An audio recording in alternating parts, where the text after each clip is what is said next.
नमस्कार मंडळी. तर आज आहे परिवर्तिनी एकादशी. तर त्या संदर्भातली माहिती आज आपण जाणून घेणार आहोत. चातुर्मासाचा सात्विक काळ हा व्रतवैकल्ये, सण, उत्सव यांसाठी विशेष करून ओळखला जातो. चातुर्मासाचा प्रारंभ आणि सांगता एकादशीच्या व्रताने केली जाते. प्रत्येक मराठी महिन्याच्या शुद्ध पक्षात आणि वद्य पक्षामध्ये ही एकादशी येत असते. या प्रत्येक एकादशीचे महत्त्व आणि मान्यता अगदी वेगवेगळ्या आहेत. भाद्रपद महिन्यातील शुद्ध पक्षात येणारी एकादशी परिवर्तिनी एकादशी या नावाने ओळखली जाते. या एकादशीच्या व्रताने पुण्याची प्राप्ती होऊन सर्व पापांचा नाश होतो असे मानले जाते.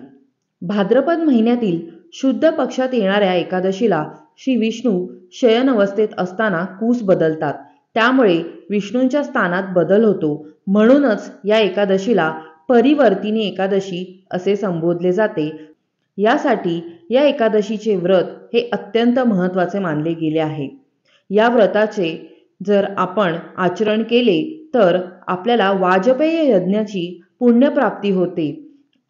तसेच या एकादशीला केलेल्या श्री विष्णूंच्या पूजनामुळे मोक्षप्राप्ती होते असे देखील सांगितले जाते. एकादशी हा उच्च आध्यात्मिक ऊर्जेचा दिवस मानला जातो आणि उपवास, प्रार्थना, ध्यानासाठी तर हा शुभ मानला जातो. एकादशीचे महत्त्व हे हिंदू पौराणिक कथा आणि धर्मग्रंथांमध्ये खोलवर रुजलेले आहे. पुराणांसारख्या प्राचीन ग्रंथांनुसार एकादशीला भगवान विष्णू हे विश्रांतीच्या उच्च अवस्थेत असल्याचे म्हटले जाते आणि भक्त त्यांचे आशीर्वाद मिळवण्यासाठी आणि आपल्या आध्यात्मिक वाढीसाठी उपवास करतात आणि अनुष्ठान करतात. एकादशीच्या व्रतकथेच्या नुसत्या श्रवणाने देखील श्रोत्याला या जगामधील सर्व सुखांची प्राप्ती होते असे म्हटले जाते. त्यामुळेच आज आपण या परिवर्तिनी एकादशीच्या कथेची माहिती जाणून घेऊयात. महाभारतातील एका कथेनुसार श्रीकृष्णाने अर्जुनाच्या विनंतीवरून परिवर्तिनी एकादशीचे महत्त्व सांगितले. तेव्हा श्रीकृष्ण म्हणाले, ही एकादशी सर्व पापांचा नाश करणारी आहे. त्रेतायुगात बळी नावाचा राक्षस होता. तो अत्यंत दानशूर, सत्यवादी आणि ब्राह्मणांचा भक्त होता. बळीराजाने स्वतःच्या भक्तीच्या प्रभावाने स्वर्गलोकातील इंद्रदेवाचा पराभव करून ते देवाचा राजा बनले होते. त्यामुळे देवराज इंद्र आणि इतर देव घाबरून भगवान विष्णूंकडे गेले.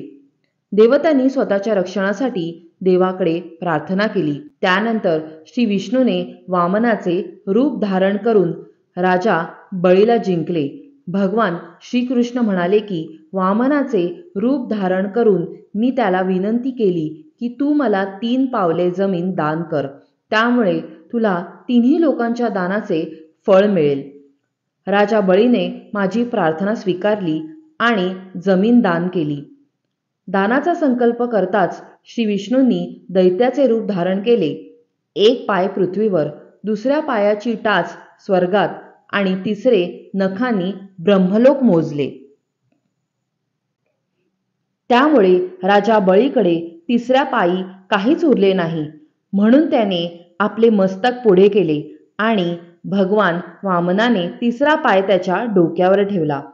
राजा बळीच्या वचनबद्धतेने प्रसन्न झाल्यामुळे भगवान वामनाने त्याला अधोलोकाचे स्वामी बनवले. तसेच श्री विष्णूंनी त्याला वचन दिले की मी सदैव तुझ्या पाठीशी राहीन. तर मंडळी, ही होती परिवर्तिनी एकादशीची व्रतकथा. तर तुम्हाला मागच्या एका भागामध्ये सुद्धा मी विष्णू सहस्त्रनामाच्या स्तोत्राचे महत्त्व आणि महती सांगितली होती. तर आज सुद्धा मी तुम्हाला विष्णू सहस्त्रनामावलीचे पठण केल्याने कोणते फलित प्राप्त होते याबद्दल थोडक्यात माहिती सांगणार आहे. आणि तुम्ही जर तो व्हिडिओ पाहिला नसेल तर नक्की पहा. तर विष्णू सहस्त्रनामावलीचे अजून सुद्धा काही महत्त्वाचे फायदे आहेत. तर तुम्ही एकादशीच्याच दिवशी याचे वाचन केले पाहिजे किंवा श्रवण केले पाहिजे असं काही नाहीये. तुम्ही दर बुधवारी सुद्धा या विष्णू सहस्त्रनामावलीचे पठण करू शकता. तर मंडळी, अजून काही दिवसांनी आता श्राद्धाला सुरुवात होईल, तर त्या काळामध्ये सुद्धा जर तुम्ही विष्णू सहस्त्रनाम घेतले तर त्याचा उत्तम फायदा तुम्हाला पाहायला मिळेल. याचे मुख्य कारण म्हणजे ज्यांच्यामुळे आपले अस्तित्व आहे ते आपल्या पितरांना संतुष्ट करून त्यांचे आशीर्वाद आपल्याला मिळावे यासाठी सुद्धा विष्णू सहस्त्रनामाचे पठण केले जाते. आधी आपल्याला असलेल्या ज्ञात आणि नंतर अज्ञात पितरांसाठी सुद्धा याचे पठण करतात. लग्न झालेल्या स्त्रियांनी सुद्धा आपल्या माहेरच्या आणि सासरच्या पितरांसाठी सद्गती मिळवून देण्यासाठी याचे पठण करायला काहीच हरकत नाहीये.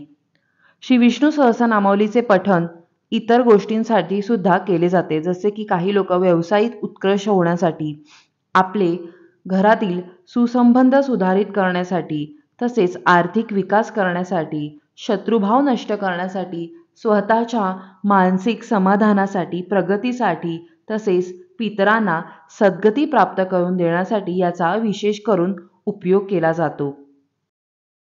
विश्वधारं गगनसदृशं मेघवर्णं शुभांगं लक्ष्मीकान्तं कमलनयनं योगिवेश्वाय नमः. ओम पुरुषोत्तमाय नमः. ओम सर्वाय नमः. ओम शर्वाय नमः. ओम शिवाय नमः. ओम मंडळी, ही माहिती तुम्हाला कशी वाटली हे कमेंट्समध्ये मला नक्की सांगा. आवडली असेल तर लाईक करायला, शेअर करायला विसरू नका. आणि तुम्ही जर नवीन असाल तर आमचं चॅनल सबस्क्राईब करायला विसरू नका. पुढल्या भागात भेटूया एका नवीन विषयासह. तोपर्यंत लो बसाव मित्रांनो. धन्यवाद.